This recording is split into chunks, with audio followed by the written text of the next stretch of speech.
Tu penses que la confiance se manifeste par des discours, des attitudes ou des déclarations bruyantes. Tu imagines qu'il faut persuader, charmer, s'imposer. Mais en réalité, les individus les plus redoutables parlent à peine. Leur seule présence suffit à troubler une pièce. Ils n'osent pas le ton, n'expliquent rien, ne débattent jamais. Pourtant, tout en eux impose une cadence silencieuse.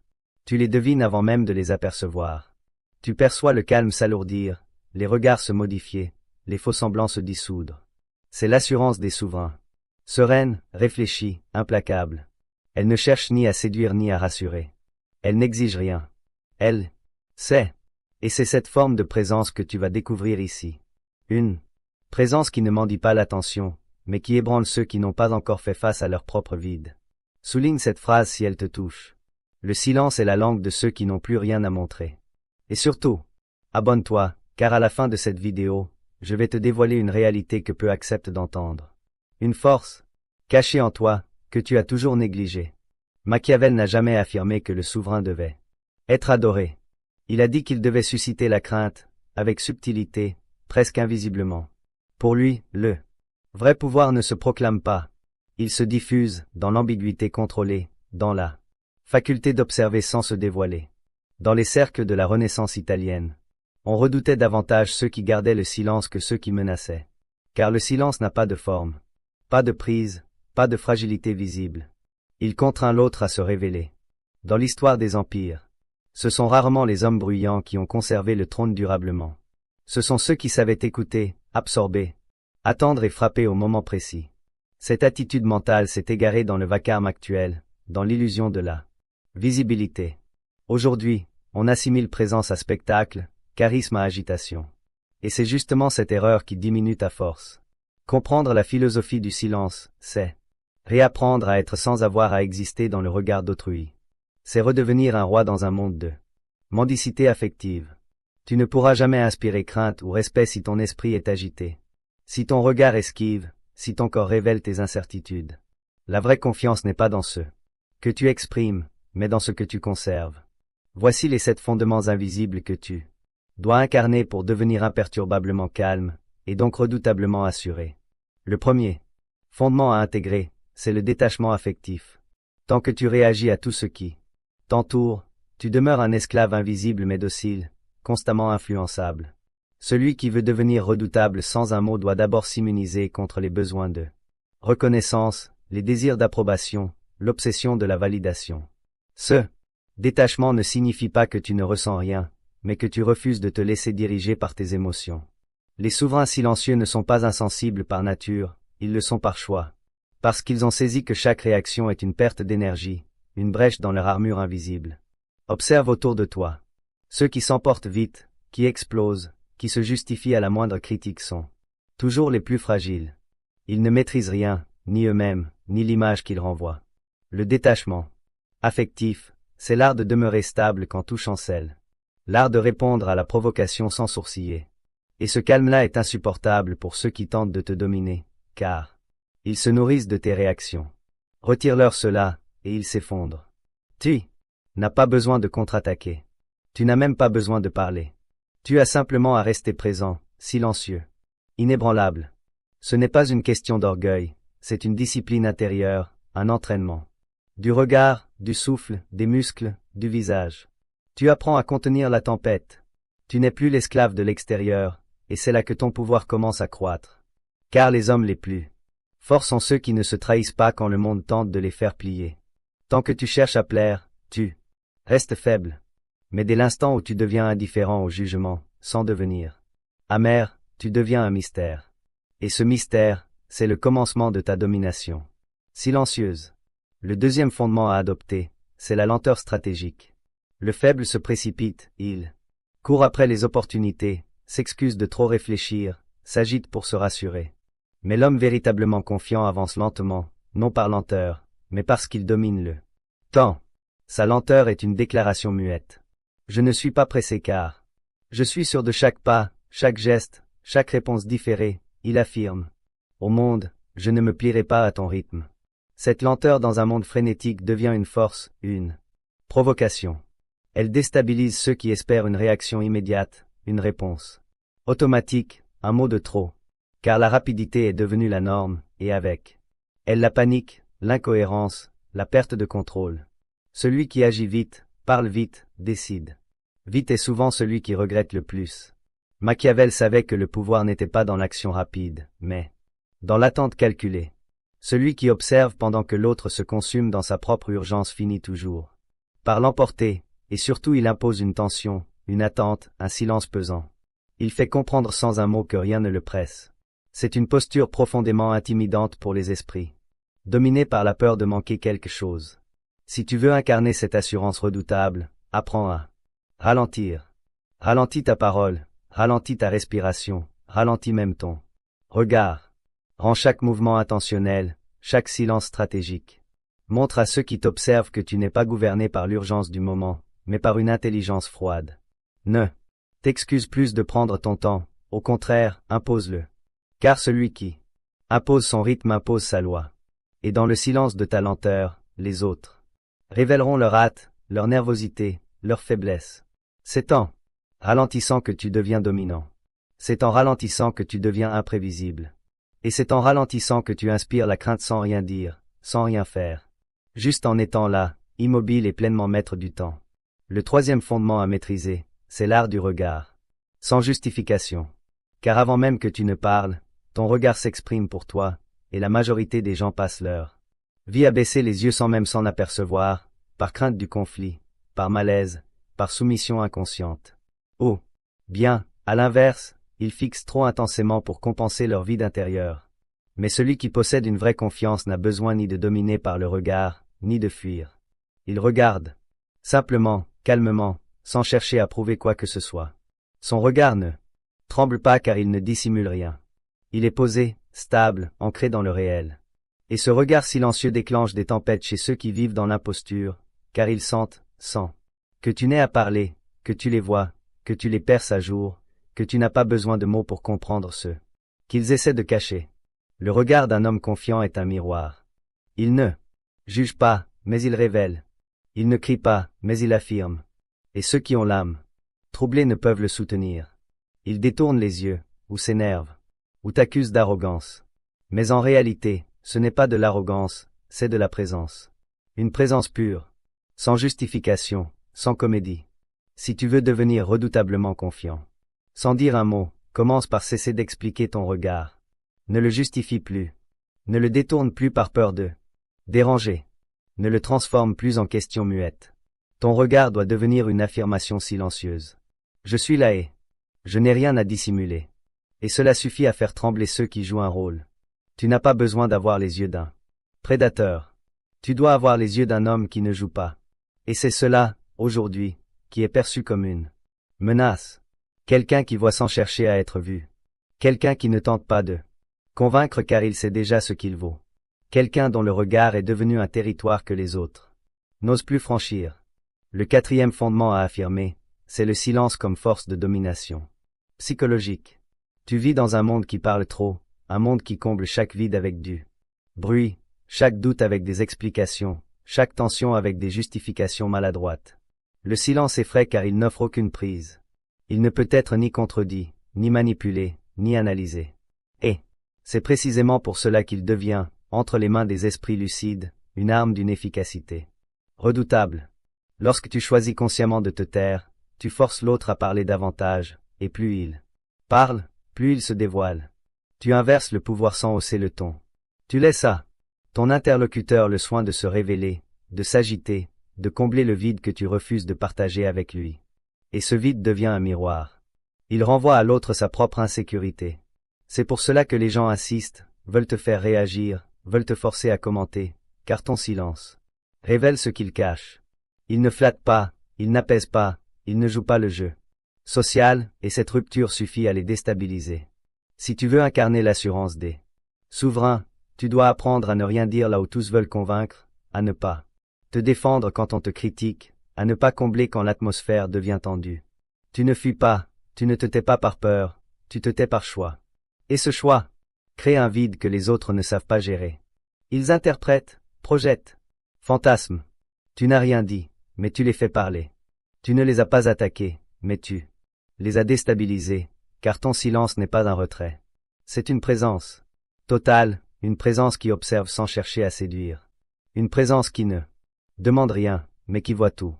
Et c'est cette posture qui fait de toi un mystère, une énigme, un mur infranchissable. Tu n'as pas besoin de convaincre.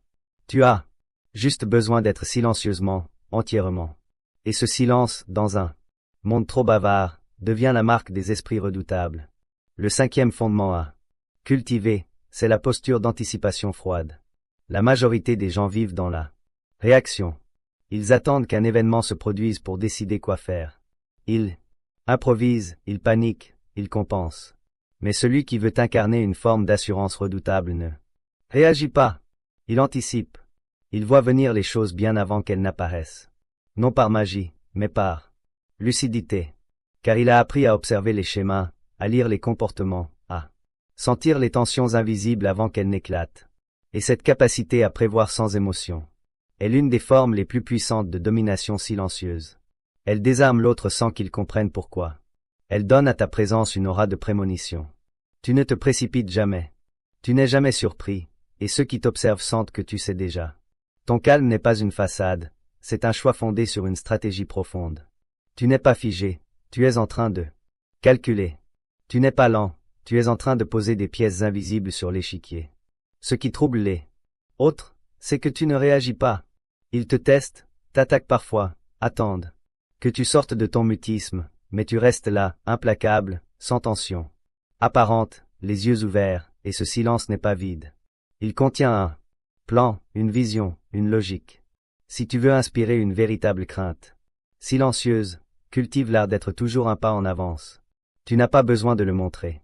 Tu n'as même pas besoin d'en parler. Le simple fait de ne jamais être affecté, de toujours garder une longueur d'avance, suffira à imposer une autorité psychologique. Tu n'as pas besoin d'avoir raison bruyamment. Il te suffit d'avoir prévu calmement. Et quand le chaos arrive, les autres s'agitent. Toi, tu bouges enfin. Mais trop tard pour eux, trop tôt pour qu'ils comprennent. Tu étais déjà prêt. Et toi, dans quelle situation de ta vie aurais-tu pu garder le silence au lieu de réagir trop vite? Partage-la en commentaire. Ce sera peut-être le début de ta métamorphose. Le sixième fondement que tu dois renforcer, c'est le contrôle de ton aura corporelle. Tu crois peut-être que ton corps est neutre, que seuls les mots comptent, mais ton aura se diffuse avant même que tu n'aies ouvert la bouche. Ton rythme respiratoire, ta tension musculaire, la manière dont tu entres dans une pièce, dont tu poses un objet, dont tu tournes la tête, tout cela s'exprime. Tout cela envoie des signaux que les esprits sensibles captent instantanément. Et lorsque tu n'as aucun contrôle sur ton corps, tu deviens prévisible, vulnérable, transparent. Mais lorsque tu commences à maîtriser ton souffle, à ralentir tes gestes, à t'ancrer dans chacun de tes appuis, alors tu deviens opaque. Et cette opacité crée une puissance silencieuse. Tu n'as pas besoin d'avoir un physique imposant. Tu as besoin d'une présence maîtrisée, d'une densité intérieure qui se ressent physiquement. La plupart des gens se déplacent comme s'ils n'existaient pas vraiment, comme s'ils voulaient disparaître ou, au contraire, trop se montrer. Mais celui qui est confiant, dans son silence agit comme s'il pesait 1000 kg. Il prend son temps, il regarde. Lentement, il respire profondément, il n'a pas peur de ralentir. Il occupe l'espace non par orgueil, mais par présence. Et cette présence, lorsqu'elle est maîtrisée, intimide plus que n'importe quel discours. Elle dit, je n'ai pas besoin de parler pour exister. Tu veux devenir redoutable sans dire un mot? Commence par redevenir présent. Dans ton propre corps. Ne gesticule plus. Ne bouge plus par automatisme. Respire comme si tu étais seul au monde. Garde ton dos droit, tes mains calmes, ton regard posé. Chaque tension inutile trahit une peur. Chaque mouvement trop rapide trahit une anxiété. Reprends-le. Contrôle. Crée le vide autour de toi par ton immobilité, et tu verras, dans ce vide, les autres se sentiront observés, jugés, inconfortables, car ton corps, dans son silence total, devient un rappel brutal de leur agitation. Et sans dire un mot, tu leur montres qu'ils ne sont pas maîtres d'eux-mêmes, tandis que toi, tu ne bouges plus parce que tu es déjà là. Et que cela suffit. Le septième fondement que tu dois incarner, c'est la stabilité intérieure comme menace implicite. Rien ne trouble davantage un esprit instable que de faire face à quelqu'un qui ne vacille pas. Pas un froncement de sourcils, pas une crispation dans la voix, pas une montée de tension dans le corps. Tu restes là, Égal, silencieux, stable. Et cette stabilité devient insupportable, car elle renvoie l'autre à ses propres contradictions, à son propre chaos, à ses humeurs mal maîtrisées. Les hommes faibles veulent te faire réagir. Ils te provoquent pour tester ta résistance. Ils cherchent une faille, un frisson, une variation. Mais si tu restes identique, froid, imperturbable, tu deviens une énigme. Et cette énigme les ronge. Ils ne savent plus comment t'atteindre. Ils ne savent même plus si tu les as entendus. Ils doutent d'eux-mêmes, remettent en question leur propre stratégie. Et là, sans un mot, tu as inversé le rapport de force. Car la stabilité n'est pas naturelle. Elle se cultive. Elle se forge dans le refus de te laisser emporter par la marée émotionnelle.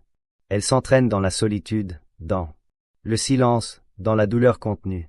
Ce n'est pas une posture, c'est un choix radical. Celui de ne plus laisser l'extérieur gouverner ton intériorité, celui de devenir ton propre centre de gravité. Et lorsque tu atteins ce seuil, ta présence devient presque surnaturelle. Tu peux être dans une pièce pleine d'agitation, et pourtant, on sent que rien ne t'atteint. Ce n'est pas du mépris, ce n'est pas de l'indifférence, c'est une paix inébranlable, une densité tranquille. Et c'est cela qui fait peur, car celui qui ne cherche plus à convaincre, à séduire, à gagner devient imprévisible. On ne sait pas ce qu'il pense, ce qu'il veut, ce qu'il prépare. Et c'est ce mystère contenu dans ton silence et dans ta stabilité qui fait de toi une menace. Pas par la violence, mais par la maîtrise. Tu ne bouges pas, tu n'exploses pas, tu n'implores pas, tu regardes, tu attends. Et parce que tu ne t'effondres jamais, il commence à s'effondrer sans toi. Tu penses que devenir confiant va t'apporter la paix, l'amour, le respect, mais la vérité est plus rude. Car plus ton assurance grandit, plus elle devient une provocation pour ceux qui vivent dans le doute. Voici maintenant les paradoxes silencieux que tu dois traverser. Non pour briller, mais pour devenir intouchable, invisible, inarrêtable.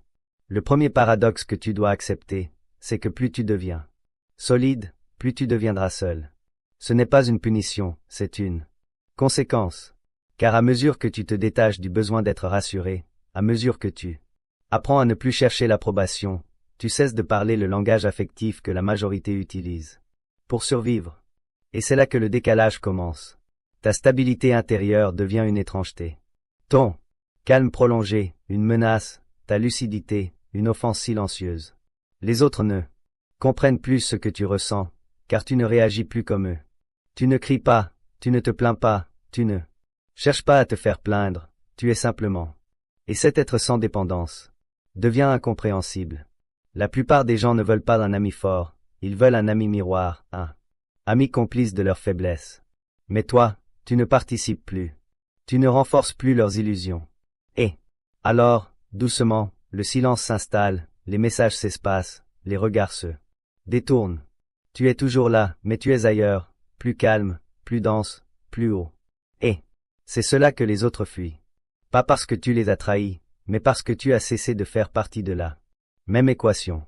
Ta présence les renvoie à leur propre instabilité. Tu n'as rien dit, rien reproché. Tu as simplement changé de fréquence. Et cette fréquence n'accueille plus les jeux de rôle, les drames inutiles, les conversations creuses. Tu n'es pas en colère, tu n'es pas amer, tu es seul mais entier. Et dans cette solitude nouvelle, quelque chose se forge. Une autorité intérieure, une souveraineté. Tu ne dépends plus de personne pour exister. Tu ne réclames plus rien, et dans ce vide, tu découvres enfin ta propre voix, ta propre pensée, ta propre trajectoire. Alors oui, devenir solide te coûtera des liens, mais ce que tu y gagneras est inestimable, une paix que personne ne peut te donner, et que donc personne ne pourra jamais t'enlever. Le deuxième paradoxe que tu dois incarner, c'est que refuser de séduire est ce qui attire le plus. Le monde entier est engagé dans une quête de validation. Chaque regard, chaque sourire, chaque mot devient une tentative d'être aimé, accepté, reconnu. Mais plus tu cherches à séduire, plus tu dévoiles ton manque. Plus tu veux plaire, plus tu trahis ta dépendance. Et cela se sent, cela s'entend, cela se voit. La vraie confiance, celle qui impressionne sans bruit, commence lorsque tu ne cherches plus à être aimé. Lorsque tu ne fais aucun effort pour être compris, applaudi, désiré, tu es là, présent, mais fermé aux manipulations affectives. Tu ne donnes pas plus d'attention que nécessaire. Tu ne ris pas par politesse. Tu ne t'adaptes pas à ce que l'on attend de toi. Et c'est ce retrait, ce refus qui devient magnétique, car il est rare, car il est pur, car il révèle que tu n'as rien à vendre. Ton détachement affectif agit comme une force d'attraction silencieuse. Tu deviens un mystère, une énigme, une tension. Ceux qui veulent te séduire se demandent pourquoi tu ne réponds pas comme les autres, pourquoi tu ne flattes pas, pourquoi tu ne t'abaisses pas. Et c'est ce mystère qui les attire. Ce n'est pas toi qu'ils veulent, c'est ce que tu représentes, une absence de besoin, une forme d'abondance intérieure, une autonomie émotionnelle. En réalité, l'homme qui attire vraiment n'est pas celui qui multiplie les efforts, mais celui qui incarne le calme. Le calme de celui qui n'a rien à prouver, le calme de celui qui peut rester seul sans souffrir. Si tu veux devenir redoutablement attirant sans dire un mot, cesse de séduire, cesse de plaire, cesse de t'excuser d'être ce que tu es. Redeviens entier, et tu verras que les regards changeront. Non parce que tu auras changé pour eux, mais parce que tu seras revenu à toi. Et ce retour-là, cette souveraineté nue, est ce qui fascine le plus. Car elle dit, je ne cherche personne, et c'est pour cela que tout le monde me cherche. Le troisième paradoxe que tu dois comprendre, c'est que ceux que tu ne crains plus finiront par te craindre. La peur dans les dynamiques humaines est une monnaie d'échange invisible. Tant que tu redoutes quelqu'un, son jugement, son rejet, son pouvoir, il le sent et il s'en nourrit. Les manipulateurs vivent de cette peur subtile que tu ressens en leur présence. Ils lisent dans ton corps le doute, la gêne, l'hésitation. Ils s'y accrochent, ils l'exploitent. Mais le jour où tu ne ressens plus rien, le jeu se brise. Le jour où tu entres dans une pièce sans baisser les yeux, sans surjouer, sans vouloir être validé, quelque chose d'étrange se passe. Ils se figent, ils se taisent, ils doutent, car ils sentent que tu ne leur dois plus rien. Tu n'as pas besoin de leur reconnaissance, tu n'as pas besoin de leur validation sociale. Tu n'as même pas besoin de leur amour. Tu existes sans eux. Et c'est cela qui les terrifie, car leur pouvoir ne fonctionnait que sur ton manque. Maintenant que tu es entier, ils n'ont plus rien à manipuler. Tu ne réponds plus aux attaques. Tu ne cherches plus à plaire. Tu es stable, froid, présent. Et cette présence devient une menace, car elle révèle leur faiblesse. Ton absence de peur leur renvoie leur propre dépendance. Ton calme souligne leur agitation. Et alors, sans que tu n'aies rien dit, sans que tu n'aies levé la voix, ils commencent à te craindre. Non pas parce que tu es violent, mais parce que tu es inatteignable. Et l'inatteignable est toujours redouté. Ce qui ne peut être corrompu, influencé, manipulé dérange profondément ceux qui ne vivent que pour le contrôle. Tu ne les combats pas, tu ne les exposes même pas. Tu existes au-delà d'eux. Et c'est cette élévation silencieuse, cette paix souveraine qui devient leur pire menace. Ce paradoxe est brutal, plus tu te libères de la peur, plus tu deviens intimidant, car tu n'as plus besoin d'eux.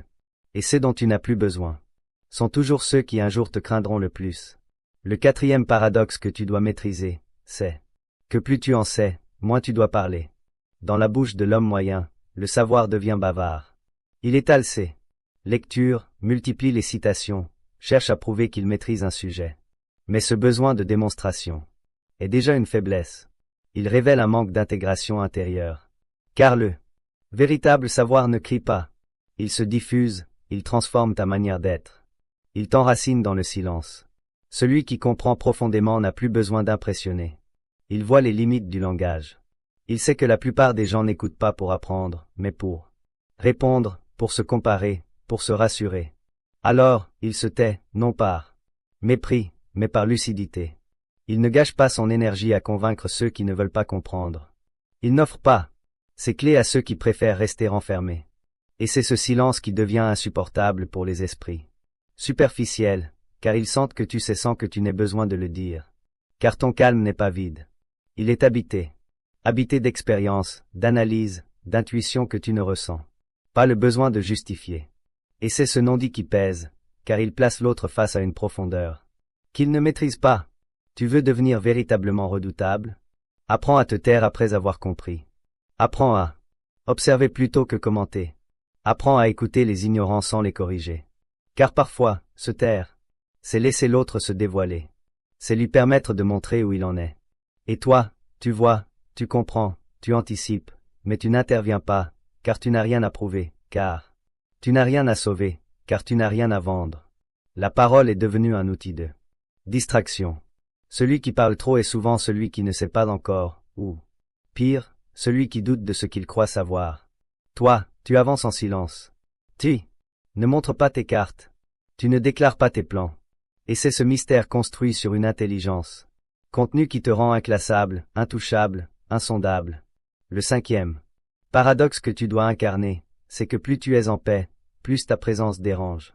Ce monde valorise l'agitation, le bavardage, le doute partagé, la peur collective. Et quand toi, tu entres dans une pièce avec une paix profonde, une paix qui ne cherche pas à plaire, une paix qui n'a rien à prouver, tu deviens une anomalie. Les regards changent, les corps s'agitent, les esprits se tendent. Car ta sérénité révèle une vérité que beaucoup veulent éviter. L'agitation est un aveu de manque, de confusion, de dépendance au monde extérieur. Mais toi, tu n'es plus dans le besoin. Tu es centré, solide, calme. Et ce calme, paradoxalement, devient une forme de provocation. Il dit, je n'ai pas besoin de vous. Et cette simple vibration est insupportable pour ceux qui vivent à travers le regard des autres. Ils se sentiront jugés alors que tu ne les regardes même pas. Ils se sentiront petits alors que tu n'as rien dit, car ta paix, ta non-réactivité agit comme un miroir sans compassion. Elle reflète leur agitation, leur peur, leur théâtre intérieur. Et plus ta paix est ancrée, plus leur désordre devient visible. Tu ne fais rien, et c'est précisément ce rien qui ébranle. Tu n'accuses pas, tu n'analyses pas, tu respires, tu existes. Et cela suffit à démasquer ceux qui jouent un rôle. Alors, ils s'éloigneront, ou te critiqueront, ou chercheront à te tester. Mais en réalité, ce n'est pas toi qu'ils fuient, c'est leur propre vide que ta paix révèle. Et cette vérité, peu veulent l'affronter. Car elle oblige à grandir. Elle oblige à se construire. Elle oblige à renoncer à la comédie. Voilà pourquoi plus tu t'élèves en paix, plus tu te retrouves au centre d'une tension silencieuse. Tu déranges sans vouloir déranger. Tu exposes sans attaquer, et cette puissance-là est la plus redoutée de toutes. Souligne cette phrase si elle t'a parlé. Le calme de certains est un cri que d'autres n'arrivent pas à supporter. Le sixième paradoxe que tu dois traverser, c'est que refuser d'être aimé te rend respecté. Toute ta vie, on t'a conditionné à rechercher l'amour, l'acceptation, la chaleur des regards bienveillants.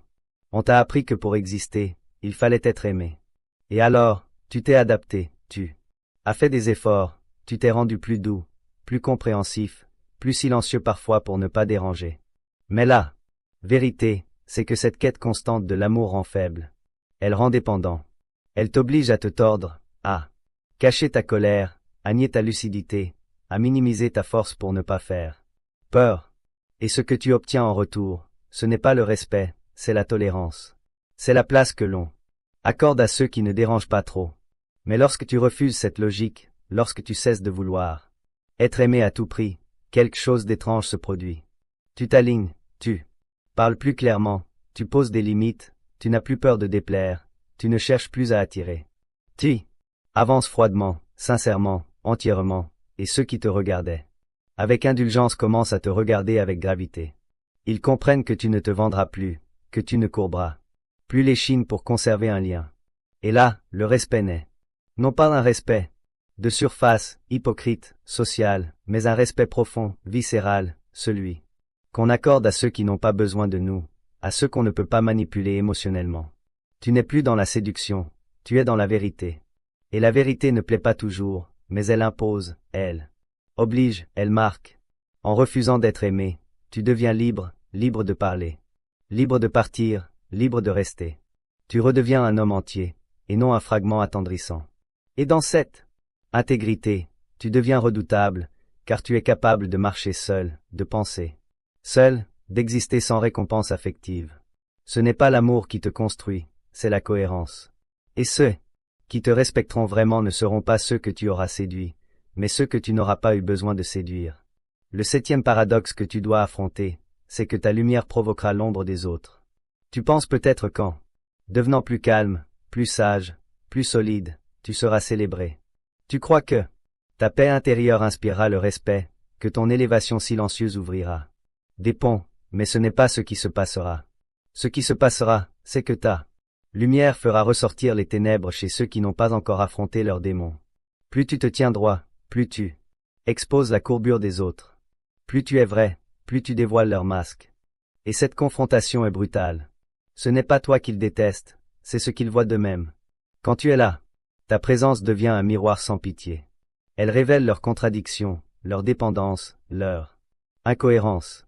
Tu n'as rien dit, mais tu deviens un problème, car tu rappelles sans un mot ce qu'ils auraient pu devenir et qu'ils n'ont pas eu le courage d'être. Alors, au lieu de s'élever, certains t'attaqueront, d'autres te dévaloriseront, d'autres encore tenteront de t'effacer. Non pas parce que tu es mauvais, mais parce que tu existes trop, parce que ton silence est trop dense, parce que ta stabilité les fait vaciller. Et c'est cela le prix de la vraie élévation. Tu perds des liens, tu deviens cible, tu déranges ceux qui préfèrent l'illusion. Confortable à la vérité nue. Tu ne peux pas briller sans créer des ombres. Tu ne peux pas t'élever sans être vu par ceux qui refusent encore de grandir. Tu dois l'accepter, non pas avec orgueil, mais avec lucidité. Il ne s'agit pas de fuir ni de te justifier. Il s'agit de rester, d'assumer cette lumière même quand elle blesse, d'assumer ta place même quand elle fait peur. Car si tu commences à te diminuer pour rassurer les autres, alors tu ne vaux plus rien. Ta lumière n'a pas été donnée pour plaire. Elle t'a été donnée pour révéler. Et parfois, révéler, c'est être détesté. Savoir est inutile si tu ne t'entraînes pas à devenir. Maintenant que tu as compris les mécanismes de cette confiance invisible, il te faut agir concrètement, silencieusement. Voici cet acte que tu dois poser chaque jour pour que ta présence devienne indiscutable. Pas par le bruit, mais par la densité de ton silence incarné. Le premier acte que tu dois poser pour te transformer, c'est instaurer le silence rituel chaque matin. Avant que le monde ne t'impose ses urgences, ses voix, ses injonctions, tu dois créer un espace vide. Non pas pour méditer comme on te l'a enseigné dans les livres, mais pour affirmer ta souveraineté. Ce moment de silence n'est pas une pause, c'est une déclaration. Une déclaration à toi-même, je suis seul, maître de mon esprit.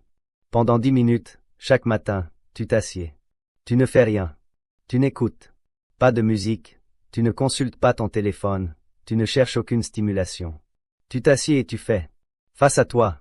Et dans ce vide, au début, tu sentiras le manque, l'envie de fuir, le besoin de remplir. Mais c'est justement là que le combat commence. Car ce silence matinal est une résistance, un acte de rupture avec la distraction permanente. Il te permet de revenir au centre. Il te permet d'entendre ce qui parle en toi quand plus rien ne parle autour. Et peu à peu, ce silence devient un territoire. Tu y retrouves ta respiration, ton regard intérieur, ton calme. Et plus tu t'enracines dans ce rituel, plus tu découvres que tu n'as pas besoin de commencer ta journée en courant. Tu n'as pas besoin de répondre au monde. Tu peux d'abord t'asseoir, te taire et exister. Ce silence devient alors ton socle, ta forteresse invisible. Peu importe ce qui t'attend ensuite, discussion, conflit, décision. Tu y entres avec un centre déjà établi. Tu n'es plus en réaction. Tu es en position. Celui qui commence sa journée dans le bruit sera toujours vulnérable. Mais celui qui s'enracine dans le silence chaque matin deviendra lentement une force tranquille, une présence rare. Et cette rareté-là, personne ne pourra te l'enlever. Ce simple rituel répété chaque jour est peut-être l'acte le plus révolutionnaire que tu puisses poser. Le deuxième acte que tu dois poser pour te transformer, c'est ralentir délibérément ta gestuelle. Tu ne t'en rends peut-être pas compte, mais ton corps parle en permanence. Il trahit tes tensions, tes peurs, tes failles. Chaque mouvement précipité, chaque main agitée, chaque regard qui fuit est une confession silencieuse mais lisible. Et c'est là que tu dois reprendre le pouvoir dans la maîtrise absolue de ton rythme corporel. Commence par marcher plus lentement, pas pour faire semblant d'être calme, mais pour redevenir présent dans chacun de tes pas. Ensuite, ralentis tes gestes. Quand tu poses un objet, fais-le avec intention. Quand tu bouges la tête, fais-le sans hâte. Quand tu regardes quelqu'un, ne le fais pas par réflexe. Retiens-toi d'agir trop vite. Chaque ralentissement devient un acte de reprise. Tu retires au monde sa capacité à te faire réagir, et ce contrôle de la gestuelle, même infime, devient une déclaration silencieuse. Je suis là, je décide, je ne subis plus. La lenteur délibérée produit un effet psychologique puissant. Elle crée un écart entre toi et l'agitation ambiante. Elle te place au-dessus du flux, non pas par orgueil, mais par densité. Tu n'es plus dans la précipitation, tu es dans la présence, et cette présence modifie l'atmosphère. Les autres sentent que tu n'es pas comme eux, que tu n'es pas pressé, que tu n'as rien à compenser. Ralentir ton corps, c'est ralentir ton esprit. C'est le premier pas vers la souveraineté intérieure. Car celui qui contrôle son corps finit par contrôler sa voix, puis ses émotions, puis sa réalité. Si tu veux devenir redoutablement confiant sans dire un mot, commence par habiter ton corps comme un souverain. Chaque geste doit être une signature. Chaque mouvement, un choix. Il n'y a pas de puissance dans la précipitation. Il n'y a que de l'instabilité. Reviens à toi, garde ton axe, ralentis. Et regarde ce que cela déclenche autour de toi. Tu comprendras alors que la lenteur est une forme de pouvoir que peu savent manier. Le troisième acte que tu dois poser pour te transformer, c'est observer sans commenter pendant les interactions sociales. Tu as été formé à répondre, à donner ton avis, à te justifier dès que quelque chose te traverse. Tu crois que parler prouve ta valeur, mais en réalité, ce besoin d'intervenir constamment est une faiblesse, une stratégie inconsciente pour combler l'angoisse du vide, pour éviter d'être invisible, pour prouver que tu existes. Et tant que tu joues ce jeu, tu n'es pas maître de toi. Tu te laisses aspirer par le rythme des autres. Tu réagis, tu t'adaptes, tu expliques, tu cherches à convaincre, tu trahis. Celui qui veut incarner une puissance silencieuse doit rompre avec cette mécanique. Tu dois te taire volontairement, pas par timidité, mais par stratégie. Tu es dans une conversation. Observe, laisse les autres parler. Laisse-les se dévoiler. Regarde leurs gestes, leurs micro-expressions, leurs contradictions. Tu verras qu'en restant silencieux, tu captes 1000 fois plus que celui qui s'exprime. Tu deviens témoin, tu deviens analyste, et surtout, tu deviens imprévisible. Car le monde ne sait pas comment te placer. Tu n'as pas donné ton avis, tu n'as pas réagi, tu n'as pas cherché à plaire. Et ce mystère, dans une époque où tout le monde s'expose, devient une forme de domination. Ton silence devient un espace dans lequel les autres s'agitent. Et pendant qu'ils parlent, toi, tu construis, tu vois, tu comprends, tu prends note. En te taisant, tu deviens le seul à vraiment entendre. Tu redeviens maître de la situation, non pas par le volume, mais par la densité de ta présence. Tu n'es plus dans la scène, tu es au-dessus. Et cette élévation change tout. Laisse les autres s'épuiser à parler. Toi, reste dans ton axe, observe, sans commenter. Et tu verras que ta simple capacité à ne rien dire quand tout le monde parle devient une rareté. Et cette rareté, avec le temps, fera de toi quelqu'un que l'on écoute, même quand tu n'as encore rien dit. Le quatrième acte que tu dois poser pour te transformer, c'est poser des silences dans tes échanges verbaux. Tu crois peut-être que parler sans interruption te rend convaincant, que combler chaque vide donne une impression de maîtrise. Mais c'est l'inverse. Plus tu parles vite, plus tu révèles ta nervosité. Plus tu précipites ta parole, plus tu donnes l'impression de chercher l'approbation. Le silence bien placé, bien maîtrisé, devient une arme, une coupure dans le flux, un espace qui oblige l'autre à sentir ta présence, pas ton discours, mais ton être. Et c'est cela qui trouble, le vide. Un vide volontaire, tendu, stratégique. Quand tu parles, apprends à t'arrêter. Juste une seconde de plus que ce que la norme attend. Pose ton regard. Respire, laisse ton mot peser, laisse l'autre réagir intérieurement. Ce silence n'est pas un oubli, il est une frappe invisible, une tension subtile. Tu reprends le contrôle de la scène. Tu deviens celui qui dicte le tempo, celui qui maîtrise l'espace sonore. Et ce pouvoir, dans un monde saturé de bavardage, est redoutable. Il oblige l'autre à entrer dans ton rythme. Il le sort de ses automatismes. Il crée du malaise. Mais un malaise fécond. Espace où les choses vraies peuvent apparaître. Plus tu maîtrises l'art du silence entre tes phrases, plus tu deviens inclassable.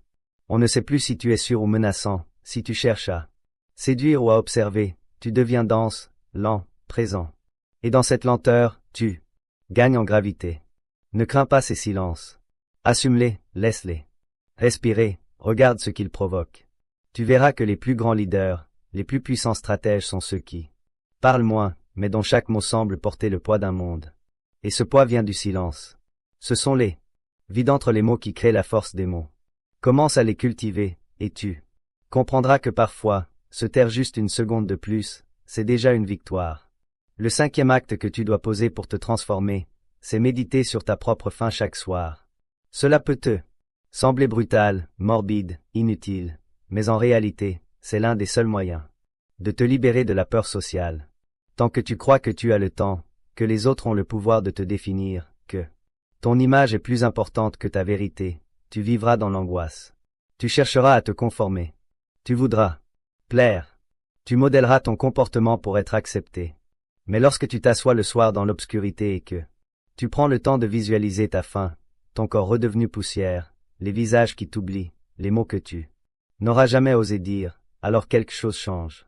Ce rappel te ramène au réel. Il casse la comédie. Il fait tomber les masques, et tu comprends rien de ce que tu crains n'a de véritable importance. Les critiques, les rejets, les tensions, tout cela est passager. Tu n'as que ce court passage sur terre, et tu vas le gaspiller à chercher à être aimé. Tu vas retenir ta voix pour ne pas froisser. Tu vas courber l'échine pour préserver des liens qui ne survivront pas à ta disparition. Non. Si tu veux incarner la puissance des souverains silencieux, tu dois affronter ta fin chaque soir, non pour devenir cynique, mais pour devenir vrai. Tu n'as plus de temps à perdre avec le faux, plus de place pour les jeux. Et cette conscience de ta mort te donne une présence rare, une gravité naturelle. Tu ne te précipites plus, tu ne t'excuses plus. Tu avances avec la conscience aiguë que chaque geste compte, que chaque mot est peut-être le dernier, et c'est cette lucidité qui crée la véritable confiance, celle qui ne tremble plus parce qu'elle a déjà tout perdu en pensée. Si tu ne devais garder qu'une vérité de cette vidéo pour affronter le monde demain matin, laquelle retiendrais-tu? Dis-le-moi en commentaire.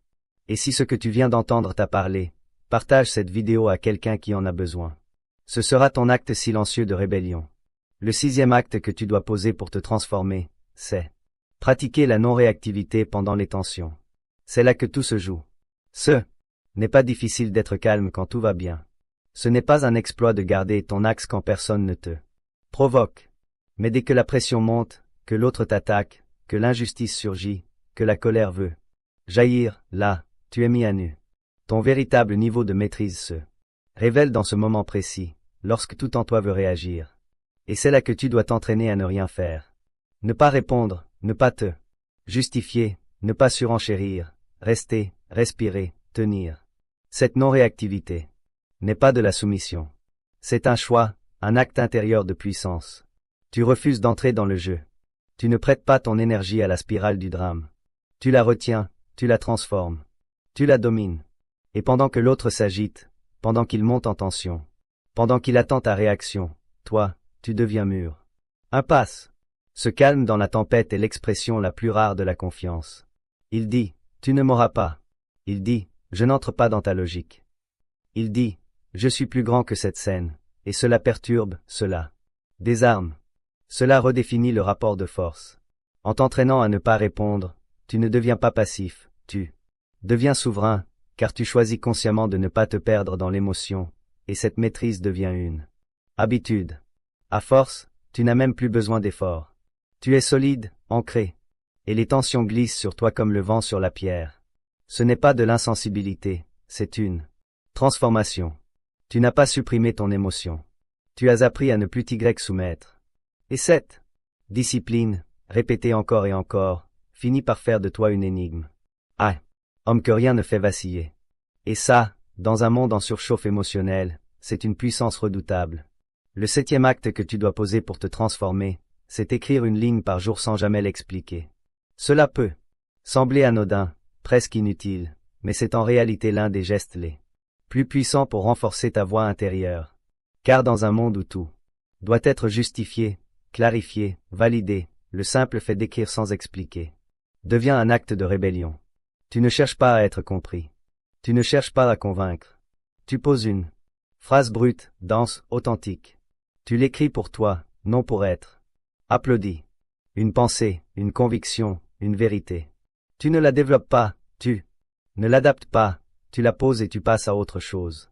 Cet exercice quotidien t'oblige à aller à l'essentiel, à formuler ce que tu crois sans te diluer. Il affûte ta pensée, il creuse ton axe, il t'apprend à tenir debout seul sans soutien extérieur, et, surtout, il t'habitue à ne pas tout offrir au monde. Tu ne donnes pas toutes tes clés, tu ne livres pas tous tes raisonnements. Tu gardes en toi une part d'ombre, une part de mystère. Et c'est cette ombre qui crée l'aura. Plus tu te justifies, plus tu t'appauvris, plus tu expliques, plus tu te fragilises, mais plus tu assumes ton mot sans le commenter, plus tu deviens solide. Commence ce rituel. Chaque jour, une ligne. Elle peut déranger, elle peut être belle, elle peut être sèche, peu importe, mais elle doit être vraie, et elle doit rester nue. Ce geste-là, répété jour après jour, devient une manière de parler sans s'exposer, de s'exprimer sans se vendre. C'est une discipline intérieure, une forge invisible, un entraînement à ne plus dépendre du regard des autres. Et tu verras, au bout de quelques semaines, ta parole changera, elle deviendra plus compacte, plus percutante. Ton silence aussi changera, il sera habité, chargé. Tu ne seras plus un bavard que l'on oublie. Tu deviendras une voix rare que l'on écoute, même quand tu ne dis rien.